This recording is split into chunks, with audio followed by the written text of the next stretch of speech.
Captain Marcus Chen knew he was going to die. The oxygen gauge on his emergency suit showed 12 minutes of air left. Maybe 15 if he stayed calm and controlled his breathing. Around him, pieces of his research ship floated in the dark void of space like a graveyard of twisted metal and broken dreams. The attack had come without warning.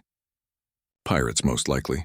They had torn through his small vessel's shields like paper and taken everything valuable before leaving him to die slowly in the cold emptiness between stars. His distress beacon was damaged, and even if it worked, the nearest human outpost was 3 days away. Marcus closed his eyes and tried to think of home. Earth's blue skies, his sister's laugh, the smell of coffee in the morning. Anything but the countdown timer that showed 11 minutes and 30 seconds remaining. That was when the shadow fell across him. At first, Marcus thought it was debris from his ship. But debris did not move with purpose. Debris did not have running lights that pulsed like a heartbeat. And debris certainly did not make his suit's radiation detector start clicking like an angry insect. The ship that emerged from the darkness was massive. It looked like someone had crossed a shark with a cathedral and then covered the whole thing in black armor. Strange symbols glowed along its hull in colors that hurt to look at. Marcus had seen ships like this before, but only in classified military briefings that gave him nightmares. Vorthak. The name alone made most humans reach for their weapons. The Vorthak were one of the few alien species that still practiced ritual cannibalism. They ate their own young if they proved too weak. They ate their enemies for sport, and they ate anyone else who happened to be convenient. Marcus watched in frozen terror as a tractor beam reached out from the alien ship and pulled him inside. The beam was gentle, almost careful, which somehow made everything worse. Predators were careful with their food. The ship's cargo bay was enormous and dimly lit. Strange machines hummed in the shadows, and the air smelled like metal and something else Marcus did not want to think about. As soon as his suit touched the deck, gravity took hold of him and he stumbled forward. The inner airlock opened with a sound like breaking bones. She walked through the opening like death wearing beautiful clothes. The Vorthak female was nearly 8 feet tall, with skin that looked like polished black stone covered in silver patterns. Her face was elegant and terrifying at the same time, with large eyes that glowed pale blue and a mouth full of teeth that could bite through steel. She wore armor that seemed to be made from the scales of some massive creature, and every step she took made no sound at all. But it was her smile that made Marcus's blood turn to ice water. It was perfect. Too perfect. Like someone had carved it from marble and forgotten to add any warmth or kindness. She stopped 3 feet away from him and studied him the way a scientist might study an interesting insect. When she spoke, her voice was like honey poured over broken glass. Human male, adult, healthy, good. Marcus tried to speak, but his throat was too dry. He managed to croak out a single word. Why? Her smile grew wider, showing more of those terrible teeth. I am Jarakai, brood mother of the 7th Fleet. You will serve my younglings or you will feed them. There is no third option. She turned and walked toward the inner door, clearly expecting him to follow. When Marcus hesitated, 2 smaller Vorthak appeared from the shadows. They were still bigger than him, and their hands rested on weapons that looked like they could cut him in half. Marcus followed. The ship's corridors were like walking through the belly of some huge beast. The walls curved overhead and the lighting came from strips that pulsed with the same rhythm as a heartbeat. Strange sounds echoed from other parts of the ship. Some sounded like machinery. Others sounded like screaming. Jarakai led him to what looked like an observation deck. Through the massive windows, Marcus could see stars wheeling past as the ship moved deeper into unknown space, but he barely noticed the view because Jarakai was talking, and her words made his stomach drop into his boots. My latest clutch disappoints me, she said, her voice calm and cold. 6 younglings. All weak, all soft. They have lived in comfort too long and forgotten what it means to be Vorthak. The previous trainers could not fix this problem. She gestured to a wall covered in what looked like trophies. Marcus realized with sick horror that they were not trophies at all. They were skulls. Dozens of them. From dozens of different species. Each trainer failed, Jarakai continued. Each became a meal. Some lasted days. One lasted almost a month. But all failed because they tried to teach Vorthak ways to Vorthak young. This is foolish. My younglings already know Vorthak ways. They are simply too weak to use them. She turned to face him directly, and Marcus felt like a mouse being studied by a cat. But humans, she said, and her smile became something truly frightening. Humans are different. Humans are weak, small, fragile. Yet humans conquered half the galaxy, not through strength or claws or natural weapons, but through something else. Something my younglings need to learn. Marcus found his voice. What makes you think I can teach them anything? Jarakai moved closer, close enough that he could smell her breath, which was like metal and ozone and old blood. Because humans are the only species that grows stronger when things become hopeless. When other species give up and die, humans become more dangerous. This is what my younglings lack. This is what you will teach them. She walked to a control panel and pressed several buttons. A holographic display appeared showing 6 young Vorthak in what looked like a training facility. They were each about the size of a large bear, with scales that shifted color like oil on water. They moved with the casual grace of natural predators, but there was something wrong with them. They looked bored, lazy, like house cats that had never needed to hunt for food. You have 1 rotation of this planet to show improvement, Jarakai said. If my younglings are still weak when the sun rises, you will join the other trainers on my wall. If you succeed, you live another day and try again. Marcus stared at the display. 6 young alien predators who could probably kill him without thinking. A broodmother who smiled like winter death. And somewhere in the distance, a sun that would rise on either his success or his death. What exactly am I supposed to teach them? He asked. Jarakai's smile became genuinely pleased for the first time, and somehow that was the most terrifying expression yet. Teach them to be human, she said. Teach them that survival is not about being the strongest or the fastest or the most dangerous. Teach them that survival is about never giving up, about fighting even when you cannot win, about protecting those who fight beside you even when it would be easier to let them die. She paused and tilted her head, studying him like he was a puzzle she was trying to solve. Teach them that the most dangerous predator is not the one with the sharpest claws. It is the one that refuses to stay down when everything tries to keep it there. The holographic display vanished, and Marcus was left staring at his own reflection in the dark window. Behind him, Jarakai's footsteps were already fading as she walked away. The younglings are waiting, her voice echoed from the corridor. Do not disappoint me, human. They are very hungry. Marcus Chen stood alone on the observation deck of an alien warship, surrounded by the bones of those who had failed before him, and tried to figure out how to teach alien predators to be human. The timer on his suit showed 6 hours until dawn. The training facility was larger than a football field and twice as tall. The walls were made of the same dark metal as the rest of the ship, but here they were covered in scratches and dents from claws and weapons. Weapons racks lined one wall, filled with things Marcus did not recognize but that all looked designed to hurt something very badly. In the center of the room, 6 young Vorthak lounged on platforms that rose from the floor like islands. They were beautiful and terrible at the same time. Their scales caught the light and threw it back in patterns that seemed to shift and move. Their eyes were the same pale blue as their mother's, but brighter, more curious. And they were big, much bigger than Marcus had expected. The smallest. One was still twice his weight and could probably bite his head off, without much effort.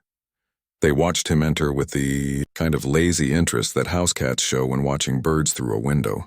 Dangerous, but not particularly concerned. One of them was cleaning its claws with what looked like a piece of bone. Another was chewing on something that Marcus hoped was synthetic meat.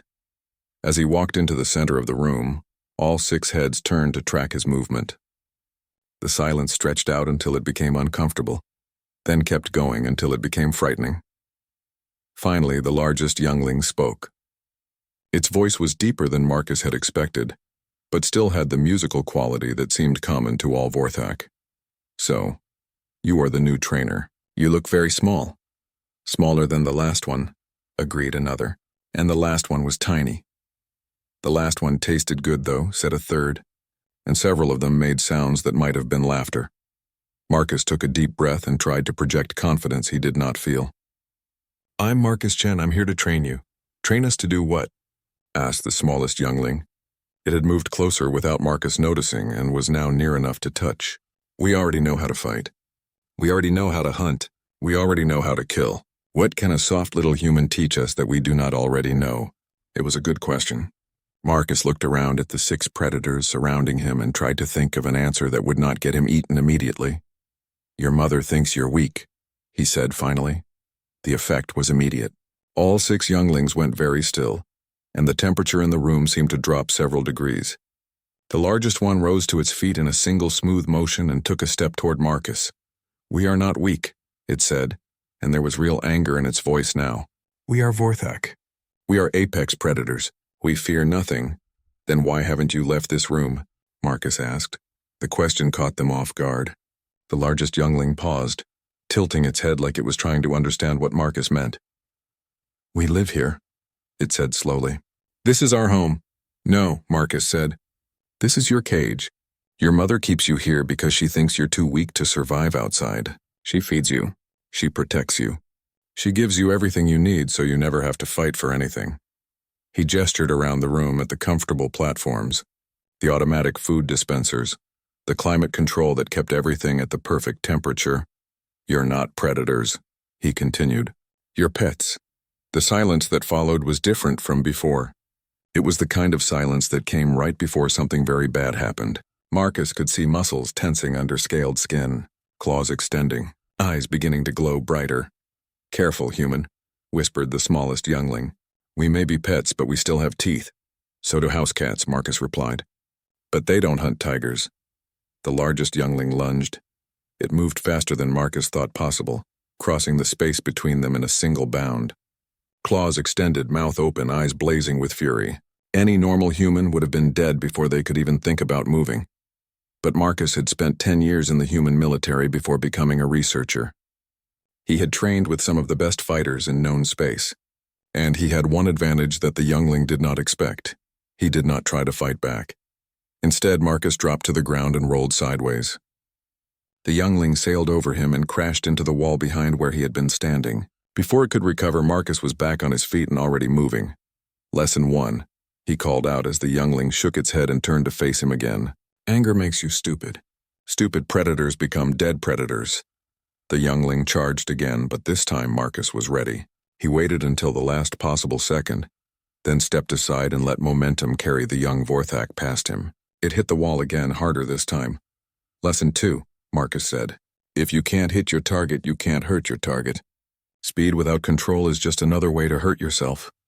The other younglings had gathered around to watch. They were no longer lounging casually. They were focused, alert, studying every move Marcus made. The largest youngling got to its feet more slowly this time. There was blood on its forehead where it had hit the wall, and its eyes were no longer glowing with simple anger. Now they held something more dangerous. Respect. "You move well for something so small," it admitted. "I move well because I've had to," Marcus replied. "I've fought things bigger and stronger and faster than me my whole life. I've learned that being the biggest or the strongest doesn't matter if you don't know how to use it." He walked over to one of the weapon racks and picked up something that looked like a cross between a sword and a club. It was heavy and awkward in his hands, clearly designed for someone much larger. "Your mother is right," he continued. "You are weak, not because you lack strength or speed or natural weapons. You're weak because you've never had to be strong. You've never had to fight for your food or your territory or your life. You've never had to choose between your own survival and the survival of someone you care about." Marcus set the weapon back on the rack and turned to face all 6 younglings. "In human space, we have a saying, what doesn't kill you makes you stronger. But that's only half true. What doesn't kill you makes you stronger only if you learn from it. Only if you use the pain and the fear and the struggle to become something better than what you were before." The smallest youngling moved closer again. "And what have you learned, little human?" Marcus smiled, and for the first time since boarding the ship it was a real smile. "I've learned that being afraid doesn't make you weak. Being afraid makes you careful. And careful predators live longer than brave ones." He walked over to the center of the room and sat down on the floor. 6 pairs of glowing eyes tracked his movement. "I've learned that the strongest pack is not the one with the biggest individuals. It's the one where every member is willing to die for every other member." The younglings exchanged glances. This was clearly not what they had expected from their new trainer. "And I've learned," Marcus continued, "that the most dangerous enemy is not the one who wants to kill you. It's the one who refuses to stay dead." He looked up at the 6 young predators surrounding him. "Your mother wants me to teach you to be human. So let's start with the most important human lesson of all." "Which is?" asked the largest youngling. Marcus's smile became something sharp and dangerous.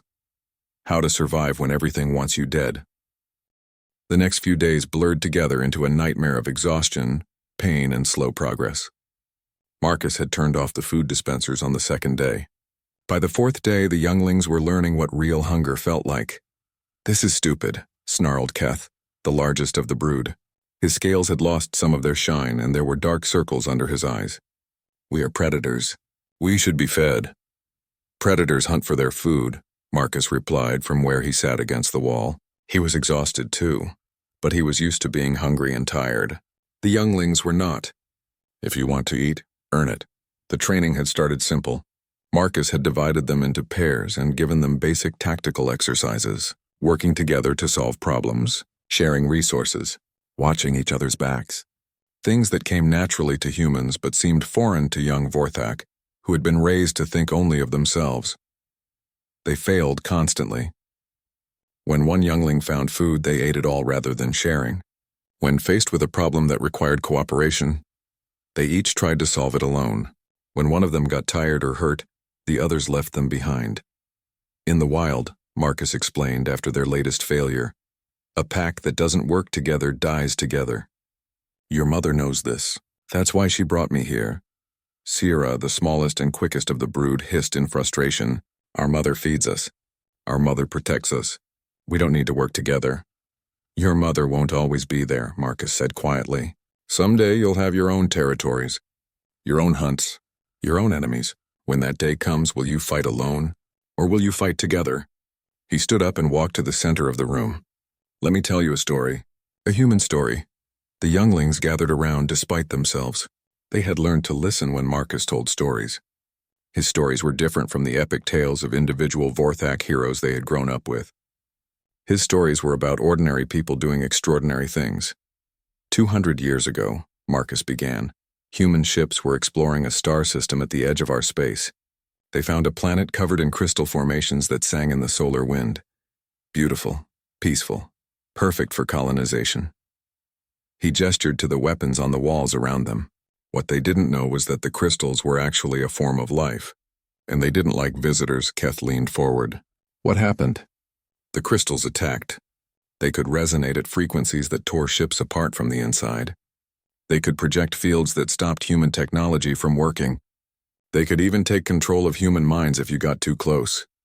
Marcus paused and looked at each of the younglings in turn.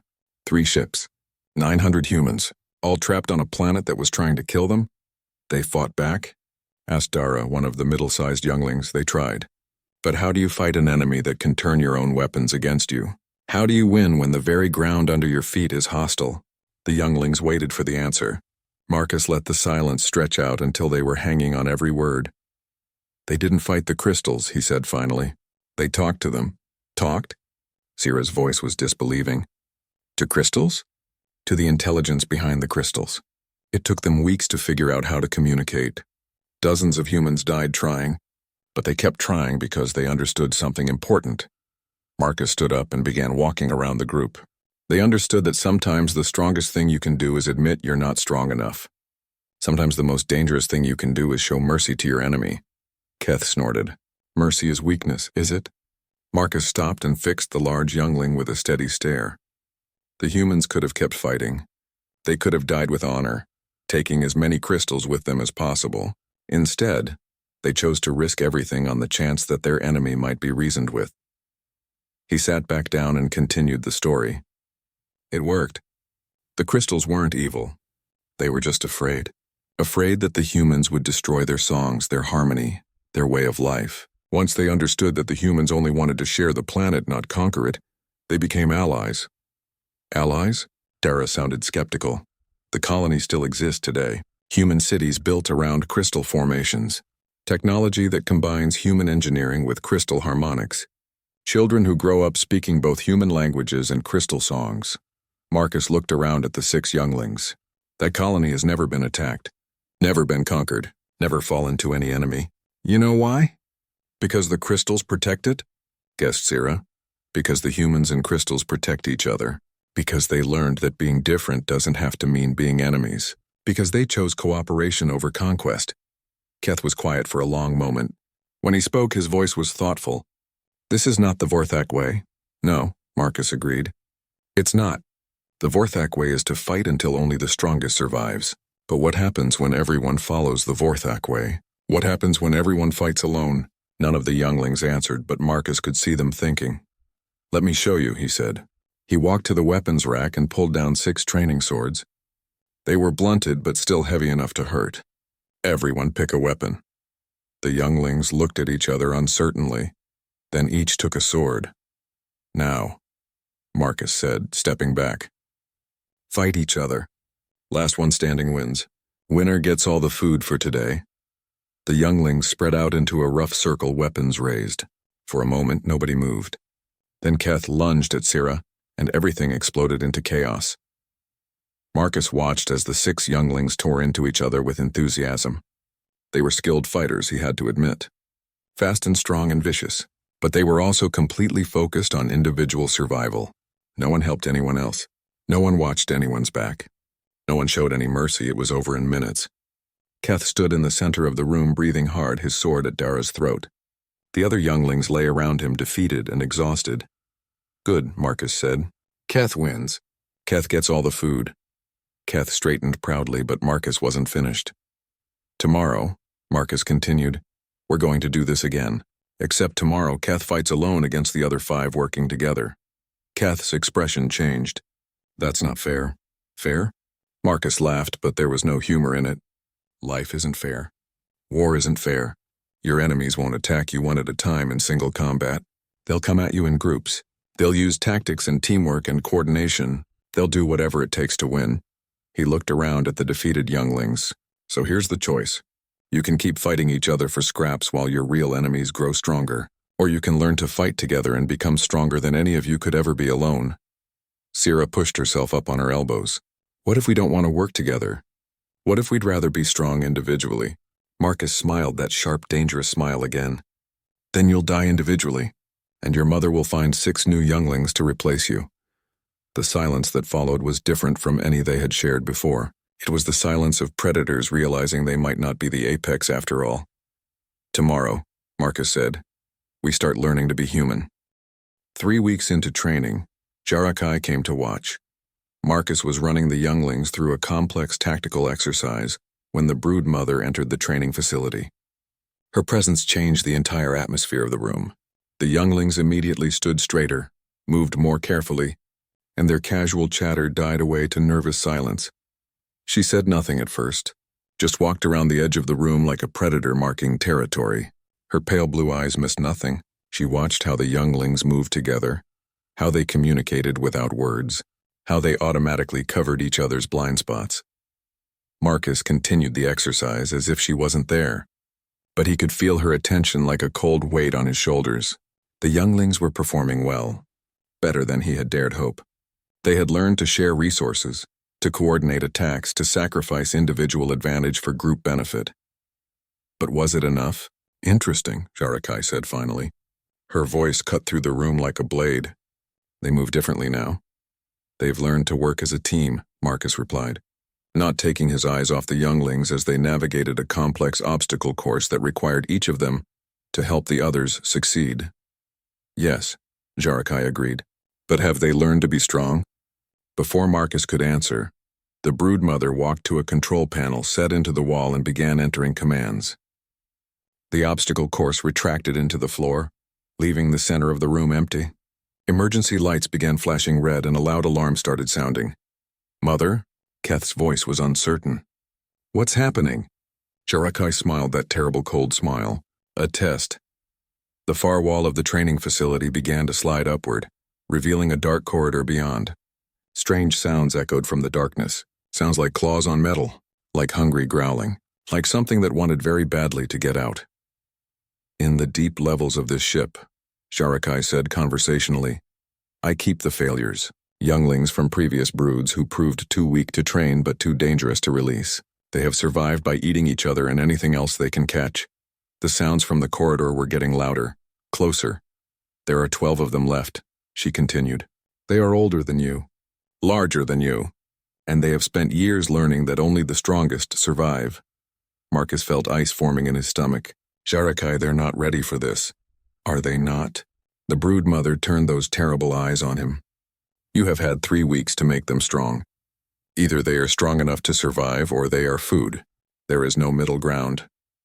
The first of the failures appeared in the doorway.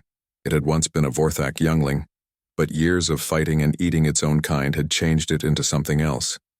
Its scales were scarred and dull. Its eyes burned with feral hunger. Its claws had grown long and twisted from disuse of proper tools. When it opened its mouth, Marcus could see that several of its teeth had been filed to sharp points. It was bigger than any of Jarakai's current brood, and it was looking at them like they were dinner. "Oh," whispered Sira. "Oh, this is bad." More failures began emerging from the corridor. Some walked upright like civilized Vorthak. Others had dropped to all fours like animals.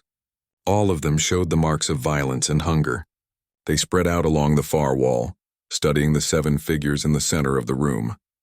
Marcus knew they had maybe seconds before the attack began. His mind raced through options, tactics, strategies. The younglings were good, but they were still young and soft compared to these hardened survivors. In a straight fight, they would lose. "Remember your training," he called out, trying to keep his voice calm. "Stay together. Watch each other's backs. Don't let them separate you."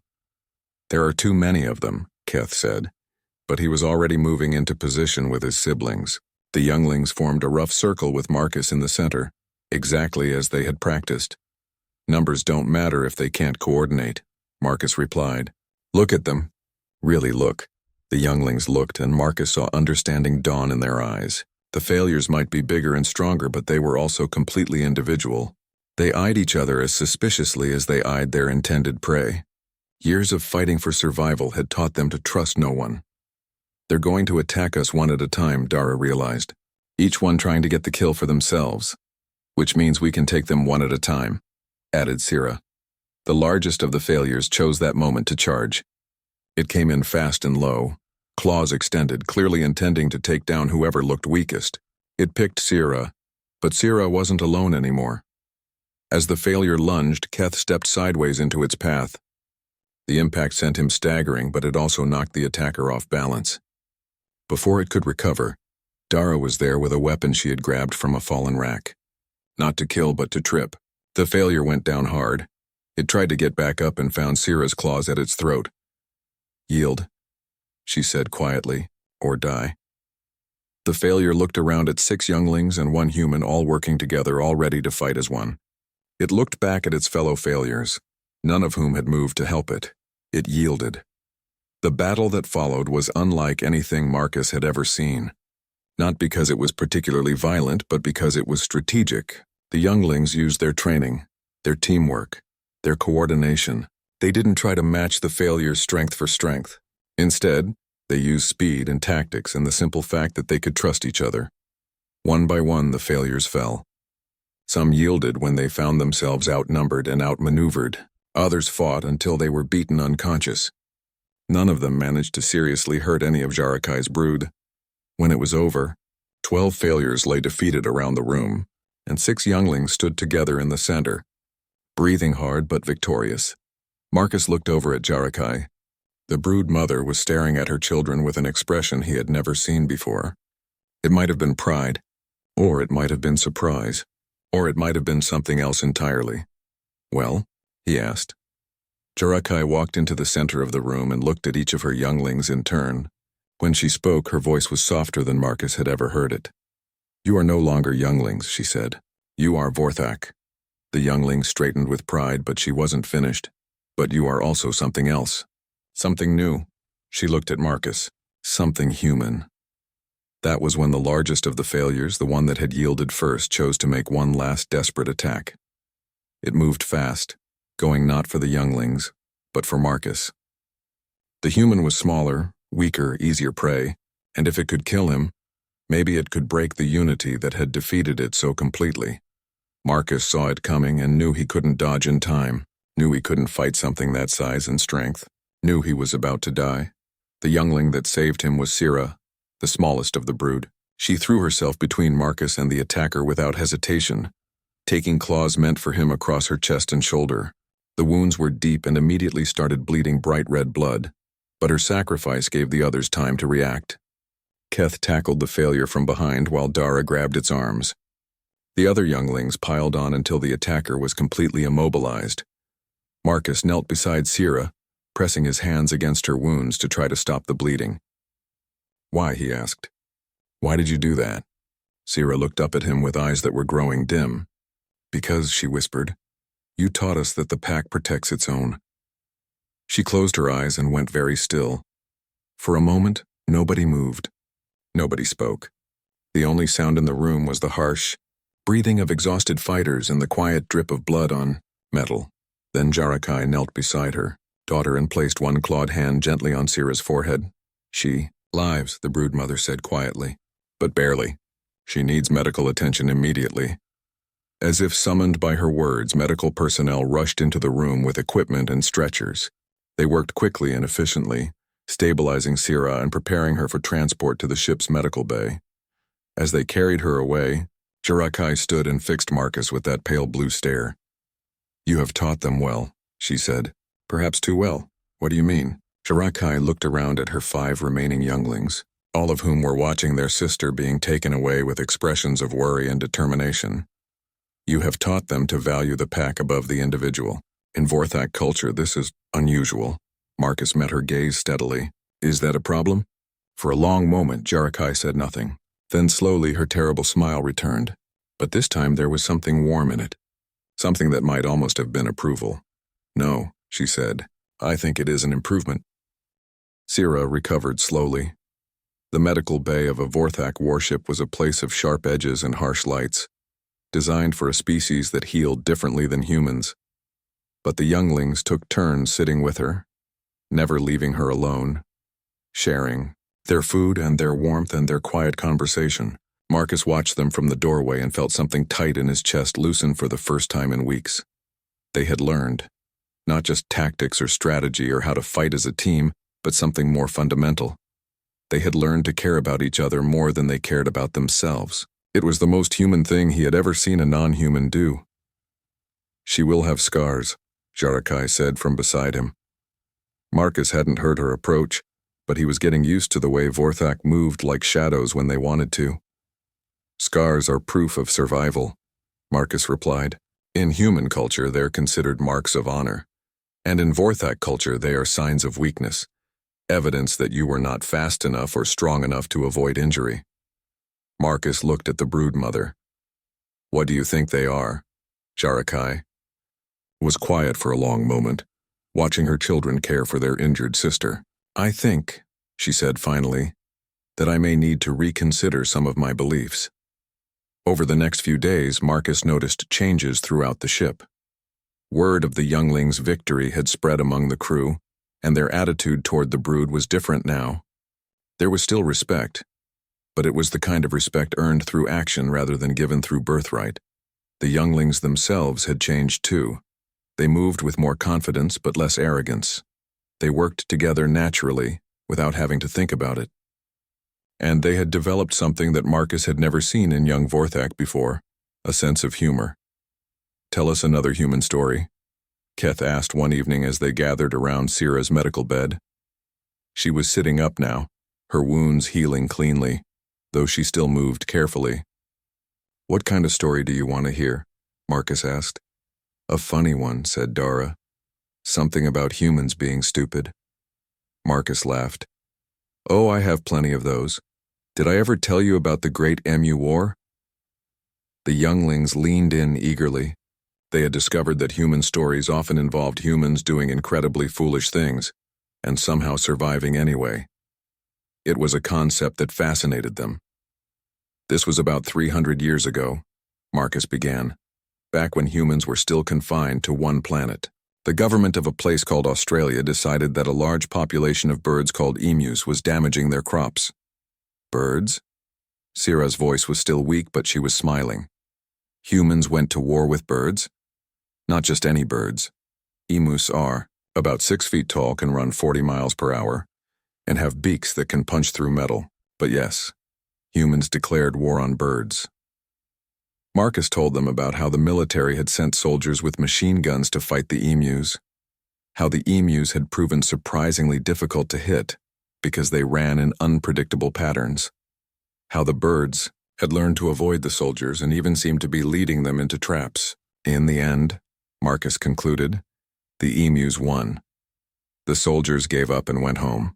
The birds kept eating the crops, and humans learned an important lesson about underestimating your enemy just because they're different from you. The younglings were quiet for a moment, processing this. Humans lost a war to birds, Keth said slowly. Yes, and you're telling this story like you're proud of it. I am proud of it, Marcus said, because 50 years later humans and emus learned to coexist. Farmers found ways to protect their crops without killing the birds. The emus found other sources of food, and both species were stronger for it. Like the crystal people, Sira said. Exactly like the crystal people. Jarakai's voice came from the doorway. An interesting philosophy. But what happens when coexistence is not possible? What happens when your enemy cannot be reasoned with, cannot be negotiated with, cannot be anything but destroyed? Marcus looked up at her. Then you make sure you're fighting the right enemy for the right reasons. And if you are, you fight with everything you have. But you never forget that war should be the last option, not the first. The broodmother entered the medical bay and walked to her daughter's bedside. She placed one clawed hand gently on Sira's forehead in a gesture that was surprisingly tender. How do you feel, little warrior? Strong enough to fight? Sira replied immediately. Good, because you may need to soon. The younglings all tensed. What do you mean? Asked Keth. Jarakai straightened and fixed them all with that pale blue stare. We have been monitoring human communications. Your people are mounting a rescue mission for their lost researcher. She nodded toward Marcus. 3 ships, military escort. They will be here within days. Marcus felt his heart jump. Rescue. The chance to go home. To see Earth's blue skies again. To smell coffee in the morning and hear his sisters laugh. Will you fight them? He asked. That depends, Jarakai replied, on what you choose to do. What do you mean? The broodmother's smile returned, but it was different now. Warmer, more genuine. I am offering you a choice, Marcus Chen. You may return to your people with honor and gratitude for services rendered. Or you may stay here and continue to serve as advisor to my brood. The younglings all looked at him with expressions he couldn't quite read. Hope? Fear? Something else? Why would you want me to stay? Marcus asked. Because my children are no longer simply Vorthak, Jarakai replied. They are something new, something unprecedented in our culture, and they will need guidance as they grow into whatever they are becoming. She walked to the viewing port and looked out at the stars. They will face challenges that no Vorthak has ever faced before, questions that our traditions cannot answer, enemies that our old ways cannot defeat. And you think I can help with that? I think, Jarakai said, that you have already helped with that. The question is whether you wish to continue. Marcus looked around at the 6 young Vorthak, who had become something like family to him over the past weeks. Keth, who had learned that being the strongest meant protecting the weak. Dara, who had discovered that winning wasn't as important as making sure everyone survived. Sira, who had risked her life to save his without a moment's hesitation.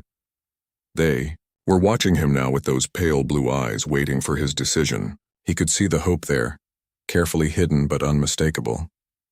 If I stay, he said slowly, what exactly would my role be? Advisor. Teacher. Bridge between 2 very different ways of thinking. Jarakai turned back to face him. My children will grow up to be leaders of their own broods someday. The lessons you have taught them, they will teach to their young, and their young will teach to theirs. You're talking about changing Vorthak culture. I am talking about evolving it, about taking the best of what we are and combining it with the best of what you are. Her smile became something sharp and pleased. I am talking about creating something stronger than either of our species could be alone. Marcus was quiet for a long moment, thinking about what she was offering. A chance to be part of something unprecedented. To help shape the future of an entire species. To watch these 6 younglings grow into something the galaxy had never seen before, but also to give up his own species, his own home, his own life. "The rescue ships," he said. "What will you tell them?" "The truth, that their researcher is alive and well and has chosen to remain, that he has found something here worth staying for. And if they don't accept that, if they think you're holding me prisoner?" Jarakai's smile became something genuinely amused. "Then my children will demonstrate what you have taught them. They will show the human fleet that cooperation is stronger than conflict, that understanding is more powerful than war." She paused and tilted her head. "Unless, of course, you would prefer to tell them yourself." Marcus looked at the younglings again. At Sira, who had bled for him. At Keth, who had learned to value the pack above himself. At all of them, who had become something new because he had shown them a different way to be strong. "If I stay," he said, "I want to communicate with my sister. Let her know I'm alive and safe and happy." "Agreed. And I want to maintain contact with human space, cultural exchange, scientific cooperation, whatever it takes to make sure our species understand each other better." "Also agreed." Marcus took a deep breath and made his choice. "Then I'll stay." The youngling's reaction was immediate and overwhelming. Even Sira managed to sit up enough to reach for him, and suddenly Marcus found himself in the center of a group hug that involved 6 very large, very strong, very happy young predators. "Careful," he laughed. "Remember, I'm still fragile." "Not fragile," Sira corrected, her voice muffled against his shoulder. "Human." 3 days later, the rescue ships arrived. Marcus stood on the bridge of Jarakai's vessel and watched them drop out of hyperspace. 3 sleek human destroyers bristling with weapons ready for war. "Open a channel," he told the communications officer. The main screen flickered to life, showing the bridge of the lead destroyer. Marcus recognized the captain immediately, Commander Sarah Chen, his sister. "Marcus." Her voice was disbelieving. "Marcus, is that really you?" "Hello, Sarah," he said, smiling. "It's good to see you. Are you all right? Are they holding you prisoner? We're prepared to negotiate for your release." "I'm fine," Marcus assured her. "Better than fine, actually, and I'm not a prisoner. I'm here by choice."